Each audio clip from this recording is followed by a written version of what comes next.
Assalamu alaikum to everyone. For today we are going to discuss the chapter number 2 named as kinematics, and we are going to discuss the types of speed. These notes will be sent to you in your own group of step 9 Canal campus inshallah. Okay, we are going to discuss the types of speed. So we have two types of speed. One of them is uniform speed and the other of them is variable speed. तो speeds के हमारे पास दो types होती हैं, एक uniform speed होती है और एक variable speed होती है. सो हम लोगों ने लास्ट टाइम स्पीड को पढ़ा था, अगर आपको याद हो तो मैंने आपको ये बताया था कि टाइम के अकॉर्डिंगली वक़्त के हिसाब से कितना डिस्टेंस कवर हो रहा है उसको हम लोग जो है वो स्पीड का नाम देते हैं. यानी कि फॉर एग्ज़ाम्पल अगर एक ऑब्जेक्ट जो है 5 सेकंड के अंदर 100 मीटर का डिस्टेंस तय कर रहा है, डिस्टेंस कवर कर रहा है, और एक ऑब्जेक्ट दूसरा है वो 5 सेकंड के अंदर 50 मीटर का डिस्टेंस तय कर रहा है, तो आप लोग खुद अंदाज़ा कर सकते हैं कि किसकी स्पीड ज़्यादा. ऑब्वियसली जो कम टाइम के अंदर 5 सेकंड के अंदर 100 मीटर का डिस्टेंस तय कर रहा है उसकी स्पीड उससे बहुत ज़्यादा है. सो स्पीड के अंदर दो फैक्टर्स काउंट होते हैं, एक टाइम और दूसरा डिस्टेंस ट्रैवलिंग. डिस्टेंस ट्रैवलिंग या फिर आप डिस्टेंस कवर्ड कह सकते हैं. तो उसी के अकॉर्डिंग उसकी दो टाइप्स की हुई हैं, एक यूनिफॉर्म स्पीड और एक वेरिएबल स्पीड. इसको समझने के लिए, इन दोनों को समझने के लिए यूनिफॉर्म स्पीड का मतलब होता है कि ओवरऑल उसकी स्पीड जितने भी हम लोगों ने टाइम ऑब्ज़र्व किया है वो एक जैसी रही है. वेरिएबल स्पीड का मतलब होता है कि जितना भी हम लोगों ने टाइम ऑब्ज़र्व किया है उसकी स्पीड जो है वो टाइम बाय टाइम चेंज होती रही है. इन दोनों को अंडरस्टैंड करने के लिए, बेटर अंडरस्टैंडिंग के लिए हमारे पास हम क्या करते हैं, एक 10 सेकेंड का टाइम इंटरवल लेते हैं. यानी हम लोगों ने एक ऑब्जेक्ट को 10 सेकेंड के लिए ऑब्ज़र्व करना स्टार्ट कर दिया. फॉर एग्ज़ाम्पल ये ऑब्जेक्ट यहाँ पे था एक, और उसने जाना है यहाँ तक, ठीक है, यहाँ से यहाँ तक जाने में इसको 10 सेकंड लगे. अब हम क्या करते हैं, हम लोग क्या करेंगे, पहले 3 सेकंड के अंदर ऑब्ज़र्व करते हैं उसने कितना डिस्टेंस ट्रैवल किया. फॉर एग्जांपल पहले 3 सेकंड के अंदर उसने जो डिस्टेंस ट्रैवल किया वो 100 मीटर है. अब हम क्या करते हैं, 3 सेकंड से लेके 9 सेकंड तक हम डिस्टेंस देखते हैं उसका कितना है. फिर भी हम लोगों ने देखा तो डिस्टेंस उसने जो ट्रैवल किया था वो 100 मीटर ही किया था. फिर हम 6 सेकंड से लेके 9 सेकंड तक हम देखते हैं कि उसने कितना डिस्टेंस ट्रैवल किया है. तो तब भी उसने जो डिस्टेंस ट्रैवल किया था वो हमारे पास 100 मीटर ही था. तो इसका मतलब अब हम फॉर एग्ज़ाम्पल इसी को भी बात को चेंज करते हैं. अब हम 2 सेकंड में देखते हैं. पहले 2 सेकंड में फॉर एग्ज़ाम्पल उसने जो डिस्टेंस कवर किया था वो 80 मीटर था. फिर 2 से 4 सेकंड में जो उसने डिस्टेंस कवर किया है वो भी समझ लें कि 80 मीटर था. फिर 4 से 6 सेकंड के अंदर हम लोगों ने देखा है जो डिस्टेंस उसने ट्रैवल किया वो भी 80 मीटर है. अब हम लोग देखते हैं 6 सेकंड से लेके 8 सेकंड तक, तो वो भी हमारे पास 80 मीटर है. अब 8 सेकंड से 10 सेकंड तक हम देखते हैं तो वो भी हमारे पास कितना है, 80 मीटर है. अब ओवरऑल जितना देखें हम लोगों ने टाइम इंटरवल छोटा किया या फिर बड़ा किया, हमारे पास डिस्टेंसेस जो हैं वो सेम आ गए हैं. तो ऐसे जिसमें स्पीड ओवरऑल जो है वो डिस्टेंस एक जैसा कवर हो रहा हो टाइम के अकॉर्डिंग, तो उस स्पीड को हम यूनिफॉर्म स्पीड कहते हैं. अब मैं डेफिनेशन पढ़ रहा हूँ इसकी आपके सामने. अगर एक बॉडी कवर करती है इक्वल डिस्टेंसेस, बराबर फासले, किस में, इक्वल इंटरवल्स ऑफ टाइम में, ठीक है, टाइम के इक्वल इंटरवल में. इंटरवल फॉर एग्जांपल 10 सेकंड के लिए ऑब्जर्व किया है, 5 सेकंड और 5 सेकंड भी इंटरवल हो सकता है, 3 सेकंड भी इंटरवल हो सकते हैं, 2 सेकंड भी इंटरवल हो सकते हैं, 1 सेकंड के भी हो सकते हैं. यानी कोई भी इंटरवल हो सकता है. यानी टाइम की डिवीजन को इंटरवल कहते हैं, वक़्त के वक्फ़ों को. However short the interval way be, वह कहता है बेशक जितना मर्जी टाइम का इंटरवल छोटा हो, चाहे आप 0 पॉइंट्स में ले लें, फिर भी इंटरवल जो है हम लोग उसको कंसीडर करेंगे और उसमें भी हर एक इंटरवल के अंदर इक्वल डिस्टेंस कवर होना चाहिए. तो फिर स्पीड जो है ऑब्जेक्ट की यूनिफॉर्म स्पीड होती है, और इसको हम लोग एक स्पेसिफिक दूसरा नेम भी देते हैं जिसको हम लोग कांस्टेंट स्पीड भी कहते हैं. यूनिफॉर्म स्पीड का दूसरा नाम होता है कांस्टेंट स्पीड, यानी कि हर एक पॉइंट पे उसकी स्पीड क्या होगी, टाइम के अकॉर्डिंगली बराबर होगी, इक्वल होगी. वेरिएबल स्पीड क्या होती है, फॉर एग्जांपल 10 सेकंड के लिए हम लोगों ने एक ऑब्जेक्ट को ऑब्ज़र्व किया. अब 10 सेकंड में ऑब्ज़र्व करने के दौरान जो है बेटा हमने 3 सेकंड के जो है वो इंटरवल्स बनाए. पहले 3 सेकंड के दौरान हमने ऑब्ज़र्व किया तो उसने 50 मीटर का फॉर एग्जांपल डिस्टेंस ट्रैवल किया. अगले 3 सेकंड के दौरान हम लोगों ने ऑब्ज़र्व किया उसने 100 मीटर का डिस्टेंस ट्रैवल किया हुआ. उससे अगले 3 सेकंड में हम लोगों ने ऑब्ज़र्व किया तो उसने 150 मीटर्स का डिस्टेंस ट्रैवल किया हुआ था. तो ये देखें हर एक हम लोगों ने टाइम के इंटरवल्स किए छोटे छोटे, उसको वक्फ़ों के अंदर बांटा टाइम को, बट हर एक पॉइंट के अंदर आप लोग देख रहे हैं कि उसकी जो डिस्टेंस कवर्ड है वो हर एक चीज़ के अंदर क्या है, डिफरेंट है. तो ऐसी चीज़ जिसमें टाइम के अकॉर्डिंगली जो डिस्टेंस कवरेज होती है वो डिफरेंट होती है, उस स्पीड को जो हम लोग वेरिएबल स्पीड का नाम देते हैं। वेरी का मतलब ये जैसे कि नाम से जाहिर है, वेरी कहते हैं चेंज को। वेरिएबल स्पीड यानी हर पॉइंट पे चेंज होने वाली स्पीड। तो इसकी डेफिनेशन देखें, if a body does not cover equal distances in equal intervals of time however short the interval में बी, तो फिर स्पीड को हम क्या कहेंगे, variable speed. Right now we are going to discuss the types of acceleration. There are two types of acceleration, positive acceleration, negative acceleration. तो simply मैं acceleration को पहले आप लोगों को एक बार फिर से define करना चाहूँगा कि acceleration क्या होता है। स्पीड में चेंज, स्पीड में चेंज को हम लोग acceleration कहते हैं, लेकिन टाइम के अकॉर्डिंगली और एक स्पेसिफिक डायरेक्शन में, यानी स्पीड एक स्पेसिफिक डायरेक्शन की तरफ हो, फॉर एग्जांपल सीधी हो, बेशक कर्व में हो, जहाँ मर्जी हो, यानी स्पीड में, रफ्तार में चेंज को वक़्त के हिसाब से, उसको हम लोग एक्सेलरेशन का नाम देते हैं। दो टाइप्स हैं, पॉजिटिव एक्सेलरेशन, अगर वक़्त के हिसाब से आपके ऑब्जेक्ट की स्पीड या रफ्तार बढ़ती जा रही है तो उसको हम क्या कहेंगे, पॉजिटिव एक्सेलरेशन। अगर टाइम के अकॉर्डिंगली वक़्त के हिसाब से आपके ऑब्जेक्ट की स्पीड कम होती जा रही है तो उसको हम लोग कहेंगे कि इसमें नेगेटिव एक्सेलरेशन पैदा हो रहा है। पॉजिटिव एक्सेलरेशन के अंदर स्पीड इंक्रीज़ होती जाती है, नेगेटिव एक्सेलरेशन के अंदर स्पीड डिक्रीज़ होती जाती है। तो ये इंपॉर्टेंट शॉर्ट क्वेश्चंस भी हैं बोर्ड के अकॉर्डिंग, इनका डिफरेंस आ जाता है टाइप्स ऑफ एक्सेलरेशन का, तो अच्छी तरह आप लोगों ने करना है। यूनिफॉर्म एक्सेलरेशन देन हमारा टॉपिक है। अब यूनिफॉर्म एक्सेलरेशन हमारे पास क्या होता है, बिल्कुल इसी तरह से यूनिफॉर्म स्पीड की तरह, अगर जो स्पीड में चेंज आ रहा है टाइम के अकॉर्डिंगली वो इक्वल होगा, चाहे स्पीड बढ़ रही है चाहे कम हो रही है, लेकिन जो चेंज आ रहा है वो क्या होना चाहिए, हमारे पास इक्वल होना चाहिए। तो इस चीज़ को हम लोग जो है वो नाम देते हैं यूनिफॉर्म एक्सेलरेशन।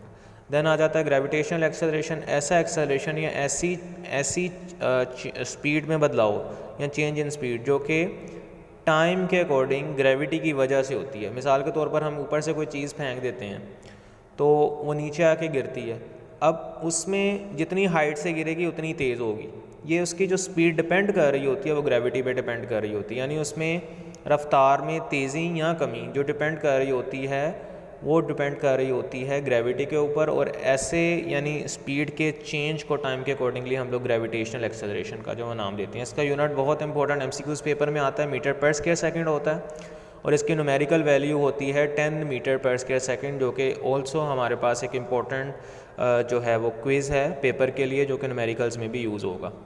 अच्छा, यहाँ पे एक और चीज़ मैं बताना ज़रूरी समझता हूँ, MCQs भी आता है और न्यूमेरिकल्स में भी हम लोगों ने यूज़ किया था कि अगर एक ऑब्जेक्ट जो है वो ग्रेविटी के डायरेक्शन में गिरता है, अब ग्रेविटी क्या करती है, चीज़ों को नीचे की तरफ खींचती है। फॉर एग्जांपल हमारी अर्थ की सरफेस है जिसके ऊपर हम खड़े या बैठे हुए हैं, तो हम कोई भी चीज़ को यहाँ से गिरा देते हैं तो वो नीचे की तरफ हमेशा आएगी। तो यहाँ पे देखें ग्रेविटी किस तरफ को खींच रही है, नीचे की तरफ, और ऑब्जेक्ट जिसको हम लोगों ने छोड़ा वो भी किस तरफ गया, नीचे की तरफ। तो यहाँ पे जो ग्रेविटेशनल एक्सेलरेशन की वैल्यू आएगी वो +10 मीटर पर स्क्वायर सेकंड होगी। लेकिन अगर हम एक ऑब्जेक्ट को ऊपर की तरफ फेंकेंगे, देखें ग्रेविटी के डायरेक्शन नीचे की तरफ है और ऑब्जेक्ट को हम लोगों ने किस तरफ फेंका है, ऊपर की तरफ फेंका है, तो इस केस के अंदर हमारे पास जो वैल्यू होगी ग्रेविटेशनल एक्सेलरेशन की वो -10 मीटर पर स्क्वायर सेकंड होगी। Okay, next we are going to move to the topic graph. Graph क्या होता है, मैथमेटिकल इक्वेशंस को या किसी भी चीज़ों को, फिज़िक्स की इंफॉर्मेशन को पिक्चर की फॉर्म में रिप्रेजेंट करने का तरीक़ाकार को हम ग्राफ कहते हैं। देखिए यहाँ pictorial way of presenting the information about the relationship between the various quantities, उसको हम लोग ग्राफ कहते हैं। The quantities between which a graph is plotted, वो क्वांटिटीज़ जिसके अंदर ग्राफ को प्लॉट किया जाता है उन्हें हम लोग वेरिएबल्स का नाम देते हैं। ओके जी, अब आपके लोगों की बुक ने 2 से 3 टाइप के ग्राफ डिस्कस किए हुए हैं। पहली तरह का ग्राफ डिस्टेंस टाइम ग्राफ है, ऐसा ग्राफ जो कि डिस्टेंस और टाइम के अकॉर्डिंग बनाया जाता है, उसको हम लोग डिस्टेंस टाइम ग्राफ का नाम देते हैं। डिस्टेंस टाइम ग्राफ के अंदर हम लोग एक्स एक्सिस के ऊपर जो है वो हमेशा टाइम को लेते हैं और वाई एक्सिस के ऊपर हमेशा जो है वो डिस्टेंस को लेते हैं, ऐसा यूनिट्स मीटर के अंदर आमतौर पे। ओके, तो ऐसा ग्राफ जो कि टाइम और डिस्टेंस और टाइम के अंदर रिलेशन को रिप्रेजेंट करता है उसको हम लोग डिस्टेंस टाइम ग्राफ बोलते हैं। नेक्स्ट टू इट हमारे पास है speed time graph. Speed time graph क्या करता है, ऐसा ग्राफ जो कि स्पीड और टाइम के अकॉर्डिंग, स्पीड और टाइम के दरमियान रिलेशन बताता है, उसको हम लोग जो है वो स्पीड टाइम ग्राफ का नाम देते हैं। इस ग्राफ में जो है हम लोग एक रिलेशन डेवलप करते हैं स्पीड और टाइम के दरमियान। जनरली इसमें भी टाइम को हम लोग एक्स एक्सिस पे लेते हैं और स्पीड को हम लोग वाई एक्सिस में लेते हैं, कंसीडर करते हैं। अब इनको अच्छी तरह से डिटेल स्टडी करके हम लोग क्या करने आ रहे हैं, इक्वेशंस ऑफ मोशन को स्टडी करने आ रहे हैं। बेसिकली 3 इक्वेशंस ऑफ मोशन होती हैं बॉडीज़ के लिए जो कि यूनिफॉर्म एक्सेलरेशन के साथ मूव कर रही होती हैं। इन इक्वेशंस ऑफ मोशन को हम लोग न्यूटन्स इक्वेशन ऑफ मोशन भी कहते हैं, क्योंकि ये सबसे पहली बार एक बहुत बड़े साइंटिस्ट सर आइजैक न्यूटन ने जो है इन्हें प्रेजेंट किया था। तो ये आप लोगों के पास 3 इक्वेशंस ऑफ मोशन लिखी हुई हैं। V F is equal to V I plus A T, जिसमें वी एफ फाइनल वेलोसिटी को रिप्रेजेंट कर रहा है, वी आई इनिशियल वेलोसिटी को रिप्रेजेंट कर रहा है, ए एक्सेलरेशन को, टी टाइम को। दूसरी S is equal to V I T plus 1/2 A T square, और तीसरी 2 A S is equal to V F square minus V I square. अब अच्छा, इक्वेशंस ऑफ मोशन पे जाने से पहले हमें पता होना चाहिए कि इसका फ़ायदा क्या है इक्वेशंस ऑफ मोशन का। तो इसका जनरली फ़ायदा ये है कि आप लोग ये देख रहे हैं इक्वेशन के अंदर फाइनल वेलोसिटी भी आ रही है, इनिशियल वेलोसिटी भी आ रही है, एक्सेलरेशन भी आ रहा है, टाइम भी आ रहा है। तो ये एक तरह से रिलेशन पैदा कर देता है हमारी क्वांटिटीज़ के दरमियान में कि हम लोगों को डील करना आसान हो जाए, यानी न्यूमेरिकल्स करने आसान हो जाए, यानी final velocity, initial velocity, acceleration, time, distance के दरमियान ये लिंकेज पैदा कर देती हैं ये इक्वेशंस। तो ये इनका सबसे बड़ा एडवांटेज है कि एक जगह पे हम लोगों को सारी चीज़ें मिल जाती हैं। So first equation of motion पे हम लोग आते हैं। सो आप लोगों ने बुक के पेज नंबर 45 पे आ जाना है। उसके साइड पे एक फ़िगर बनी हुई है, फिगर नंबर 2.29। अच्छी तरह से इसको समझना है, बोर्ड में बहुत अहम लॉन्ग आता है हर बार। तो फर्स्ट इक्वेशन ऑफ मोशन क्या होती है, ऐसी इक्वेशन ऑफ मोशन आप लोग ये देख सकते हैं। ये देखें, मैंने मैथमेटिकल फॉर्म लिखा है, V F is equal to V I plus A T. First equation of motion क्या होती है, ऐसी इक्वेशन ऑफ मोशन जो कि final velocity, initial velocity, acceleration और टाइम के दरमियान में रिलेशन को डेवलप करे। उस इक्वेशन ऑफ मोशन को हम क्या कहते हैं, फर्स्ट इक्वेशन ऑफ मोशन। अब हम इसकी डेरिवेशन करने जा रहे हैं। उसके लिए हम लोग थोड़ा सा एज्यूम करेंगे इसकी डेरिवेशन को थोड़ा सा सिंपल करने के लिए। To simplify the derivation of the first equation of motion, assume that the motion of a moving body is along a straight line, so only the magnitudes of the displacement, velocities and acceleration will be considered। तो हम लोगों ने क्या करना है, assumption हम लोगों ने ये बनानी है कि आप लोगों का जो भी ऑब्जेक्ट मूव कर रहा है वो बिल्कुल एक स्ट्रेट लाइन में मूव कर रहा है। अब स्ट्रेट लाइन में जब मूव करेगा, आप लोगों को पता है, मैंने आप लोगों को क्लास में भी डिस्कशन की थी कि डिस्प्लेसमेंट और डिस्टेंस किस सूरत में हमेशा सेम होते हैं, जब एक बॉडी स्ट्रेट लाइन में मूव कर रही हो। स्पीड और वेलोसिटी कब सेम होते हैं, जब एक बॉडी सेम लाइन में, स्ट्रेट लाइन में वो जो है वो ट्रैवलिंग कर रही हो। तो हम लोग डिस्प्लेसमेंट को कंसीडर कर सकते हैं डिस्टेंस, और वेलोसिटी को हम लोग स्पीड कंसीडर कर सकते हैं। इससे हमारी कैलकुलेशन ईजी हो जाएंगी, हम लोगों को डायरेक्शन वगैरह की ज़रूरत नहीं पड़ेगी। न्यूमेरिकल्स में भी आप लोगों ने देखा होगा, हम लोगों ने जहाँ वेलोसिटी भी लिखा था उसका भी सिंपल फार्मूला, सिंपल वी हम लोगों ने रिप्रेजेंट किया था, क्योंकि न्यूमेरिकल वैल्यू हम लोगों को चाहिए होती है। ये असम्पशन हम लोगों ने मेड करनी है कि हमारी बॉडी एक स्ट्रेट लाइन में मूव कर रही है। स्ट्रेट लाइन में मूव करने का फ़ायदा क्या होगा, डिस्प्लेसमेंट को हम डिस्टेंस के तौर पे भी कंसीडर कर सकेंगे, यानी सिंपल टर्म्स, कोई डायरेक्शन की ज़रूरत नहीं है, और वेलोसिटी को भी हम स्पीड के तौर पर डिस्कस कर सकेंगे, कोई डायरेक्शन की ज़रूरत नहीं है। दैट्स इसकी ग्राफिकल एक्सप्लेनेशन है। हम मान लेते हैं एक बॉडी जो मूव कर रही है इनिशियल वेलोसिटी के साथ, इनिशियल वेलोसिटी यानी उसकी शुरू वाली स्पीड, और वो कितनी है, वी आई है। कुछ टाइम बाद, हमें नहीं पता वो टाइम कितना है, तो जनरली हम कह देते हैं वो टाइम टी है। वेलोसिटी बॉडी जो है वो क्या हो जाती है, वी एफ, यानी हम लोगों ने जब ऑब्जर्व बढ़ना बंद किया तो उसकी वेलोसिटी कितनी होगी, वी एफ। एक्सेलरेशन जो है बॉडी की हम लोग रिप्रेजेंट कर रहे हैं सिंबल स्मॉल ए के साथ। The motion of the body is described by the speed time graph as shown in the figure. अच्छा, यहाँ पे एक ज़रूरी चीज़ है, हम लोग जो ग्राफ यूज़ कर रहे हैं तो वो ग्राफ जो है स्पीड टाइम ग्राफ है। इस फिगर के अंदर slope of line A B जो है आप लोगों को एक्सेलरेशन दे रही है बॉडी के ऊपर। अब आपके सामने जो है मैं बुक रखता हूँ। अब आप लोग ये बुक के ऊपर, this is the page number 45, book के ऊपर आप ये फिगर देख रहे हैं। ये हर तीनों इक्वेशंस ऑफ मोशन में आपने ड्रॉ करनी है। आज सिर्फ हम लोग पहली इक्वेशन ऑफ मोशन डील करेंगे। सबसे पहले आपने ये ऐसे ग्राफ बना लेना है, ठीक है। ये टी देखें, एक्स एक्सिस की तरफ टाइम है, ये वाई एक्सिस की तरफ हमारी स्पीड आ रही है। तो देखें ज़रा, थोड़ा थोड़ा टाइम पास होता गया तो बॉडी हम इनिशियल वेलोसिटी थी, इनिशियल वेलोसिटी से स्टार्ट हुई तो फाइनल पे पहुंच गई। ये इनिशियल वेलोसिटी लिखी है, ये आपके पास फाइनल वेलोसिटी लिखी। इस साइड पे क्योंकि स्पीड थी, ये इनिशियल वेलोसिटी है और ये फाइनल वेलोसिटी। यहाँ से हम लोगों ने ऑब्जर्व करना स्टार्ट किया था, यहाँ तक किया, ठीक है। और ये टाइम इतना लगा उसको फाइनल तक पहुँचने के लिए। उसके बाद क्योंकि यहाँ से स्टार्ट करना शुरू किया है तो इसको हम लोगों ने डॉटेड लाइन से रिप्रेजेंट कर दिया। पहले टाइम गुजरता गया था बट हमारी बॉडी मूव नहीं कर रही, लेट मूव करना शुरू किया।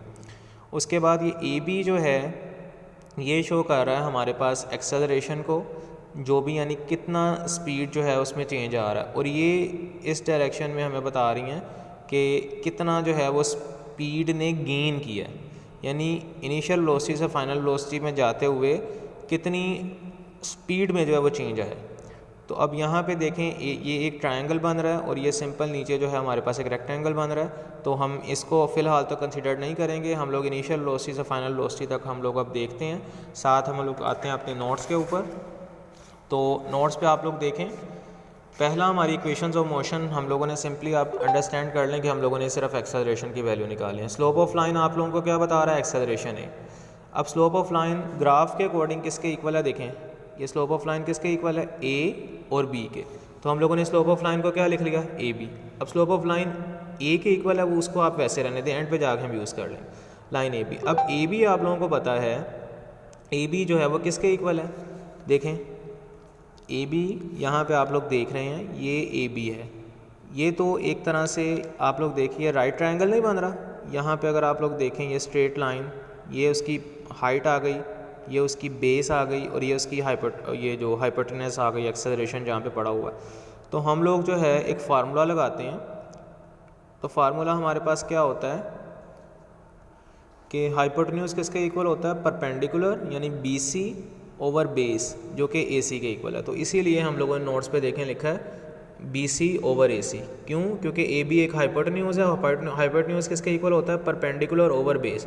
परपेंडिकुलर को देखें हम लोगों ने किस चीज़ के साथ रिप्रेजेंट किया था, बी सी के साथ, और बेस को हम लोगों ने किस चीज़ के साथ रिप्रेजेंट किया, ए सी के साथ। अब नेक्स्ट आप लोग देखें बी सी। अब हम लोगों ने उसकी वैल्यूज़ लगानी है, मैथमेटिकल वैल्यूज़ फिजिक्स के अकॉर्डिंग। अब यहाँ पे देखें बी सी की कोई वैल्यू नहीं है यहाँ पे। बट अगर हम लोग इस बी सी को ऐसे लिख दें कि बी सी हमारे पास इक्वल है बी डी में से अगर इतना सा पोर्शन निकाल दें, इसी के इक्वल आएगा ना बी सी। तो हम क्या करेंगे, बी डी में से इतना सा पोर्शन माइनस कर देंगे। तो हम यानी कि इस वाली चीज़ को, बी सी को हम लोग लिख रहे हैं B D minus C D. इतना सा पोर्शन निकाल दिया, फिर भी बी सी रहा है। लेकिन अब हमारे पास फ़ायदा क्या हुआ, बी डी की हमारे पास बाकायदा एक वैल्यू है, बी से डी तक हमारे पास वैल्यू है। और वो वैल्यू क्या है, ये देख लें, यहाँ से लेके यहाँ तक वैल्यू क्या है, वी एफ। तो हम लोगों ने यहाँ पे वी आई लगा दिया। और सी डी की हमारे पास देखें वैल्यू, ये सी से लेके डी तक, सी से लेके डी तक ये हमारे पास वैल्यू आ रही है 0 से वी आई, यानी इनिशियल वेलोसिटी की हमारे पास वैल्यू है। और ए सी देखें आप लोग, ये हमारे पास ए सी था, यहाँ पे कोई वैल्यू नहीं है, बट इसके पैरेलल लाइन आ रही है, वो हम शो किसको कर रही है, टाइम को। तो ये ए सी हमारे पास किस चीज़ को रिप्रेजेंट कर रहा है, टाइम को। तो यहाँ पे हम लोगों ने क्या लिख लिया, टाइम। अब इसी चीज़ को हम लोग ऐसे भी लिख सकते हैं, क्योंकि स्लोप ऑफ लाइन हम लोगों ने पहले स्टेप में बोला था कि किसके इक्वल है, एक्सेलरेशन के इक्वल है। तो एक्सेलरेशन किसके इक्वल आ जाएगा, V F minus V I over T. इसको थोड़ा सा रीअरेंज करेंगे, A T is equal to V F minus V I. तो हम लोग क्या करेंगे, वी एफ की वैल्यू निकाल देंगे, सिर्फ रीअरेंजिंग की है। तो V F is equal to V I plus A T. This is our first equation of motion. Hope so कि आप लोगों को समझ आ गई होगी। इसकी प्रैक्टिस आप लोगों ने बार बार करनी है, फिगर की भी, इसकी भी। तो फिर आप लोगों को अच्छी तरह जाके ये समझ आएगी चीज़। हर एक में तीनों इक्वेशंस ऑफ मोशन में आप लोगों ने ग्राफ ड्रॉ करना है।